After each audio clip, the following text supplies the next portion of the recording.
Jacob's got over his difficulties doing these managed to make it in. Hi, Jacob. Hi, Jacob. can you hear me okay? Hi, Jacob and Gav. How you doing? He's all right? Can you hear me okay? Yeah, I can hear you, man. All right, great, perfect, thanks. Del, no, it's great to be here. Thanks for everything you do. Nah, no problem, man. And Merry Cool. Christmas. Cheers, bud. Thanks, man.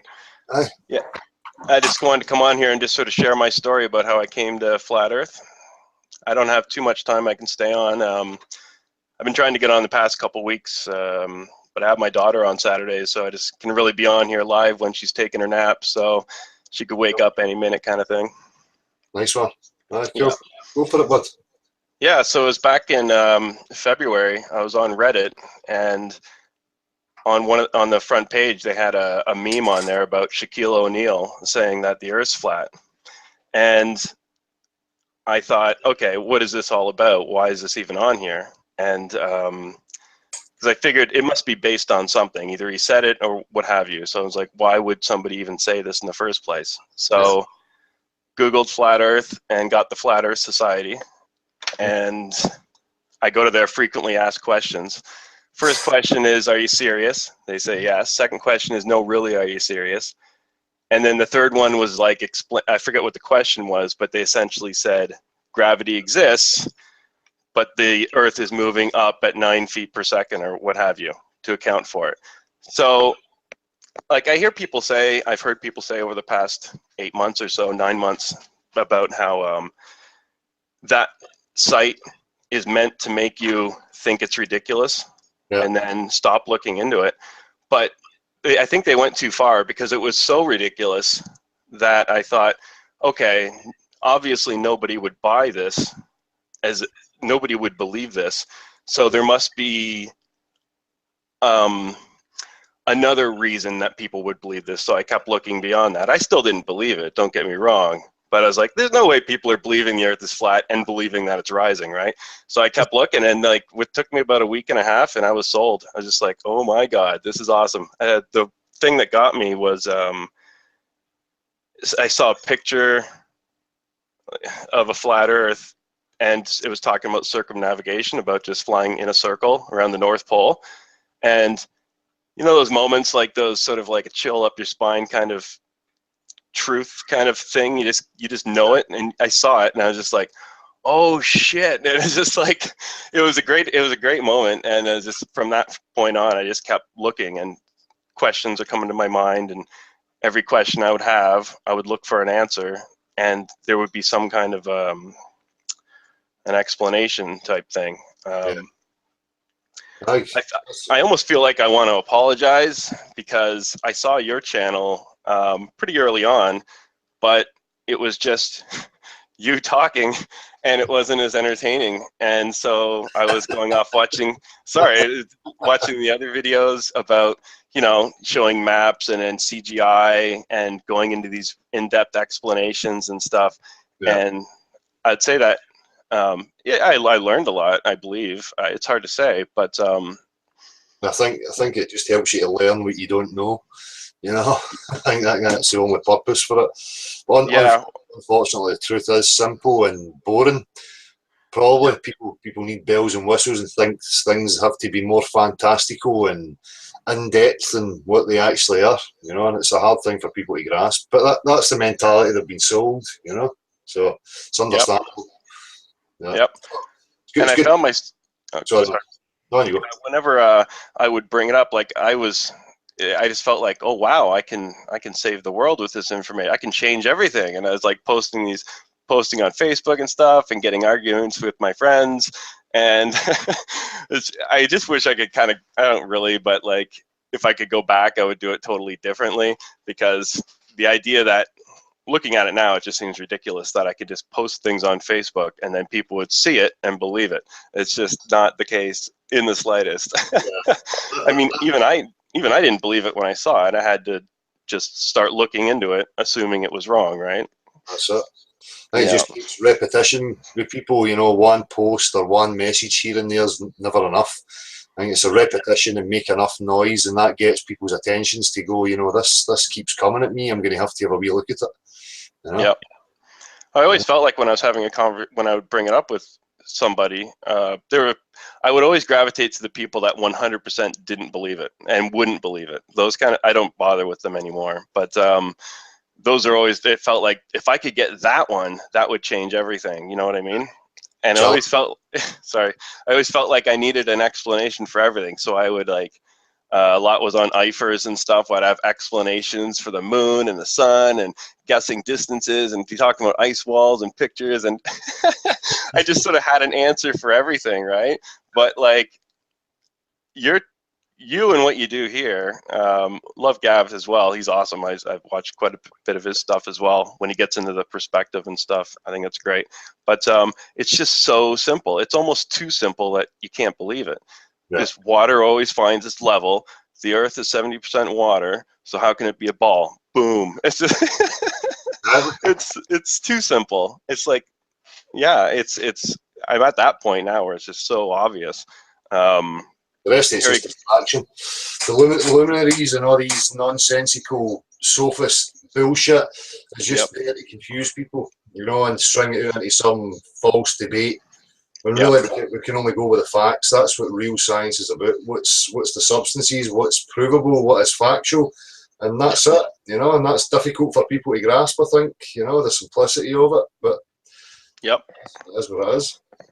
I have been reading up, getting some books in the library on critical thinking, logical fallacies, that kind of thing, because it's great when you do it, watching some of your interviews, but it looks like it's going to take some practice. Like, I can usually, in hindsight, detect when they're happening, but like, you know, the appeals to authority, the I can't even think of any right now on the spot, but the different kinds of logical fallacies that people use in conversation to try to like just everyday people. I'm not talking like your, you know, Cox, David Cox. Who's that stupid English guy? I can't stand him. Brian Cox? Yeah, that piece of shit. Yeah, like you can see them doing it, but it just everyday people do it where they just defend it.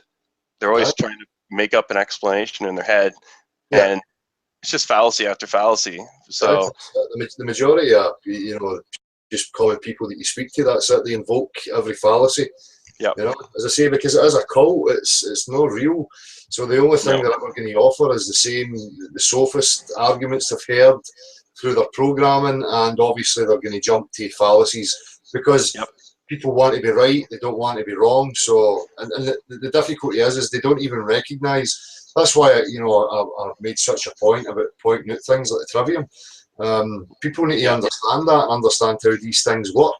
And then once you understand that, you can see it in yourself and in other people. You know, and if that was reintroduced, then, you know, all this bullshit we have to put up with, it just would fall apart very quickly. You know? Oh, for sure, yeah, the trivium, quadrivium, that kind of thing. I think it came from Harry Growler when I first heard about it. I got linked to him from IFRS. That was about a month ago, and again, he was recommending you and Imaginary Curve, and that was.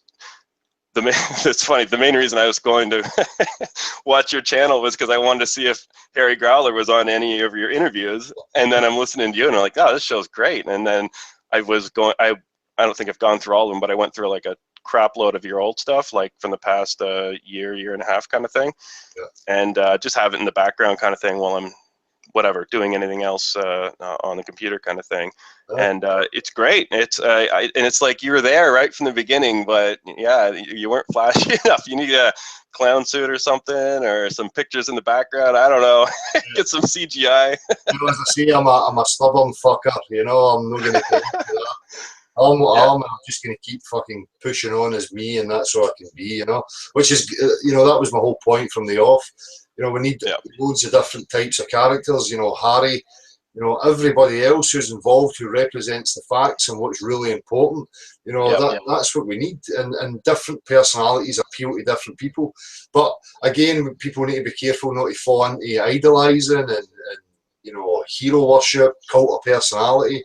It's really no important, you know, so that's why I don't bother my arse with it. As I said, I could sit here with bells and whistles, playing the fucking guitar, acting like Mr. but you know, I can't go there because I'm fucking sick of that mentality. You know, it's boring. Yeah, don't do that, please.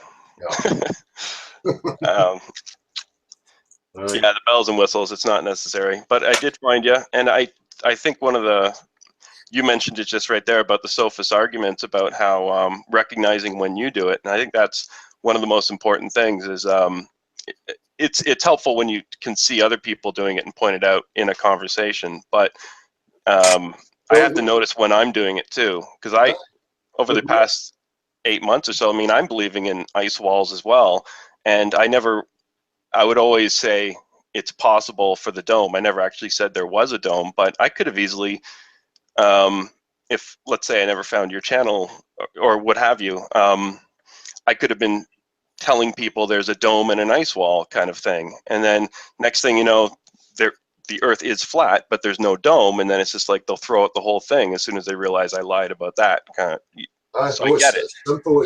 Again, comes back to the sophism. You know, they were throwing out straw men, maps and models. And they knew that if people focused purely on the claim, which was the globe, without invoking any of the other fallacies, then it would have a much tougher time. You know, it would have been quicker, it would have been more powerful if people had stuck purely to that. So they push these things out deliberately. And again, people think they need certainty. They think they have to have an answer for certain things. So that's why they adopt all this ice walls and domes and alternative explanations when you can just be real. I mean, we're in a very real situation, you know, and always, you know, use the scientific method. Science has to have the ability to say it does not know. And you're allowed to say you don't know. That's honesty. That's truthful. That's how you progress, you know. There's loads of things that we still need answered, but we don't have to have a replacement for the bullshit we're being told.